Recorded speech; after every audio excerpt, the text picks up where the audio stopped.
நெல்லை திசையன்விளை அருகே காருடன் எரிந்த நிலையில் 4 சடலங்கள் இறந்ததால் அதிர்ச்சி அடைந்திருக்கிறார்கள். 4 உடல்களையும் மீட்கப்பட்டிருக்கிறது. மேலும் தகவலை செய்தியாளர் ராமசுந்தரம் வழங்கிட கேட்கலாம். ராமசுந்தரம், வணக்கம். முழு தகவலையும் சொல்லுங்க. நெல்லை மாவட்டம் திசையன்விளை அடுத்த பெட்டைக்குளம் பகுதியில அந்த காட்டு பகுதியில ஆத்தங்கரை பள்ளிவாசல் செல்லக்கூடிய அந்த சாலையில் இருந்து சுமார் 200 மீட்டர் தொலைவுல அந்த கார் ஒன்று எரிந்த நிலையில இருப்பதாக போலீசாருக்கு தகவல் கிடைக்கப்பட்டு சம்பவ இடத்துக்கு சென்று பார்த்தபோது முதலில் 3 சடலங்கள் இருப்பதாக கண்டறியப்பட்டது.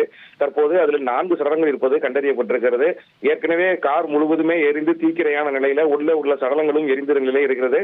இந்த சூழல்ல அந்த காரில் வந்தவர்கள் யார், எங்கிருந்து வந்தார்கள், எதற்காக இந்த சம்பவம் நடைபெற்றது என்பது குறித்து பல்வேறு கோணங்கள்ல தீவிர விசாரணையானது தற்போது நடந்து வருகிறது. சம்பவ இடத்திற்கு மாவட்ட காவல் கண்காணிப்பாளர் உள்ளிட்ட உயரதிகாரிகளும் விரைந்திருக்கிறார்கள். தடய அறிவியல் துறை அதிகாரிகள் வரவழைக்கப்பட்டு அந்த பகுதியில் இருக்கக்கூடிய அந்த தடயங்கள் சேகரிக்க பணியும் தீவிரமாக நடந்து வருகிறது. முதற்கட்ட விசாரணையில ஒரே குடும்பத்தைச் சேர்ந்தவர்களாக இருக்கலாம் என தெரிய வந்திருக்கிறது.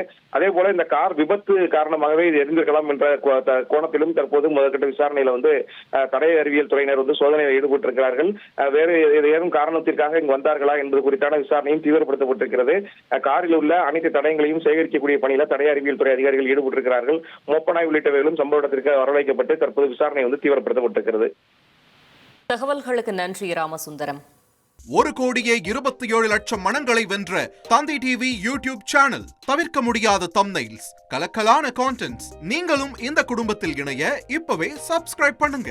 அசுரபலம் கொண்ட எங்கள் டிஜிட்டல் கரங்களில் உங்கள் விளம்பரங்களை சேர்க்க வாட்ஸ்அப் பண்ணுங்க. 8939888378. Email advtthanditv@dttv.in.